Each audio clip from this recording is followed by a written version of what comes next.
The daily wake up. Visualize your future.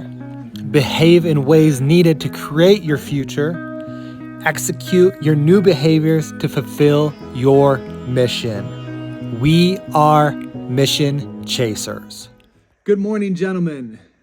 I am John Vickers. I'm the owner of Explosive Performance Academy and creator of the Courageous Men program, where we help men get out of their shit when it comes to their fitness, their faith, their family, and their finances. And today, this episode's about going all in and what it truly means to go all in on something.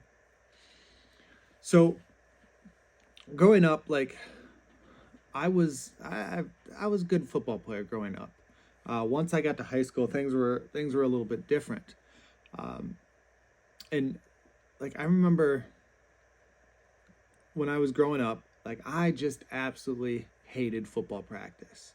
Okay, I hated it. I hated conditioning. I hated the repetitiveness of just going to practice. I just wanted to play the game, right? I didn't want to practice. I just wanted to play, and that was really that was it. I loved playing, hated practicing, and this same mind frame and mindset, it translated further down the road in life. High school football, I remember I'd work out here and there. This was up until senior year. Okay, so I'd work out here and there. Nothing was ever, I would attend workouts, but nothing was truly consistent. I didn't have a real program that I was following. I was just kind of going in the gym, working out. We'd have morning workouts. Coach would put a couple exercises up on the board, but there was never any real program that he put up on the board. So because of that, we had the freedom to do whatever we wanted. And a lot of times that was doing arms, biceps and triceps, and doing legs. My legs were strong, so I would do legs. But I hated doing bench press. And I would attend every day, but I wasn't necessarily getting a lot stronger because there was nothing consistent going on when it came to my training, like I said. So when I was a sophomore, I ended up tearing my ACL. Okay, end of the year, my year was over. I had to wait to have surgery until February because my growth plates were still growing. So there was a lot of waiting around. The injury had happened in September, October, something like that. So I had a long time that I had to wait. Well, I had surgery in February, and I was babying the knee. I was babying the knee for a long time. My physical therapy didn't help, but I was babying the knee, and my workouts were weak as hell. They were truly the weakest workouts that I had during my lifetime when I was younger. And I remember going into that season and not feeling comfortable. I didn't feel strong. I felt very weak and unstable in my knee. But I still played, right? But I didn't play. There was a lot of me not playing, being in and out of the lineup, starting and not playing a game. And it was frustrating for me because ever since I was 8 years old, I was a starter. And a lot of times I was a starter both ways. But at that point, I wasn't even playing. And there was a kid that was brought up as a sophomore that I knew I was better than. He actually took my spot. I was a center growing up pretty much my whole life. And the kid that got brought up was no bigger than me. He was no stronger than me. He was no more athletic than me. And he was no better than me. But he got brought up and he took my spot. And I remember even though I hated the coach and I didn't respect him, I remember having an end of season meeting where He's like, you gotta get stronger. And I was like, I mean, I'm in the weight room. You see me in the weight room all the time. So I made it a mission to be consistent in the weight room and truly push myself in the weight room. And it was that consistency of being in the weight room that made my senior year the best year that I had when it came to high school ball. I was all conference. I don't know if I got anything else or not, but I was all conference. I was one of the highest rated offensive linemen on our team, and I ended up going on to play college ball. And guys, I was 6 foot, 195 pounds as a senior in high school, and I was playing offensive lineman. But that was the first time I was ever truly committed to something where I was just consistently doing over and over again in terms of trying to improve. Like video games, I love video games, so I was consistently playing video games. But that was the first time I ever truly committed, like truly committed to something and it being the best that I had ever done.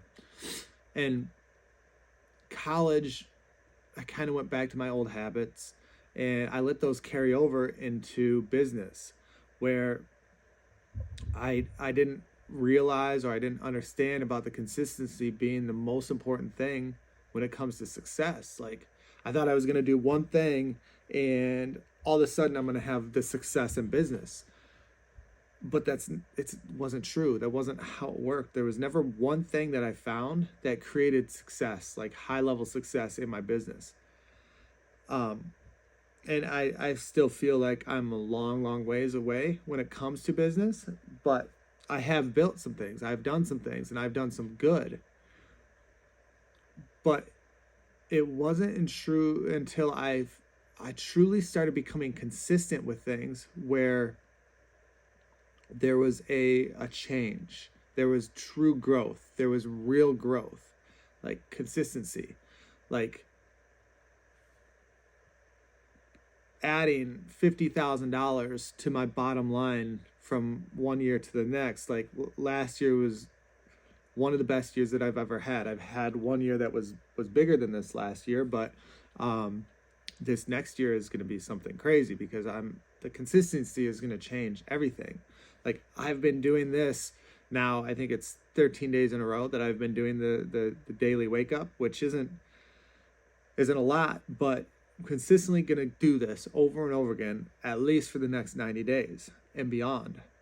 Am I going to have something to talk about every single day? I don't know. We'll see. But for sure, we're going through this first quarter of me doing this every single day. Why? Because I want to get in the habit of being consistent and creating something every single day. So you have something, you have some type of value that I'm providing you. A lot of people think that there's a ton of overnight successes. And the thing is, like, there really aren't that many overnight successes. When somebody like explodes overnight, more than likely they've had some years of doing things consistently over and over and over and over again. Now, I know social media has made things a little bit different, where you could have one thing go viral and then all of a sudden like that person blows up. But that's the thing, like more than likely they had a couple reps before that one thing went viral. They had a couple reps. They had recorded something over and over and over again before that one thing blew up. It wasn't just the first time they posted something that it blew up. It's consistency over time. It's rep after rep after rep after rep. And it starts to compound. Once it compounds, it starts to add up, adds up, adds up, adds up. And then all of a sudden, you're successful. It's a compounding effort. It's compound interest over and over again. So I want you to think about this, especially with your workout. When it comes to changing your body and your fitness, like you have to go day after day after day after day after day after rep after rep after rep. You just have to continue to keep pushing. You have to continue to keep working. You're not going to change overnight. It took me 8 months to lose 50 pounds. So as a coach, as a person that works with people to lose weight and then to become more athletic, like understanding that it takes time. Like it took me 8 months, and I have a background in this. I know exactly what to do. So I want you to realize that it takes this consistent effort. It takes this consistent effort to become, to be a overnight success. Just doing it over and over again. Whatever you want to do, whatever you want to succeed at, you have to consistently do it over and over again. Now, if you're ready to change your body in 2023 and you need a little help, a little bit of guidance, I want you to go to www.xpafoundations.com/lean and cut men to receive our guide, our lean and cut playbook for men to help you take the exact steps that you need to lose weight this 2023 and get lean and cut. Like no matter who you are right now, you have the chance and the ability to become lean and cut and have the best body that you ever had here in 2023. So go to www.xpafoundations.com/lean and cut men. Have a great one. I'll talk to you tomorrow.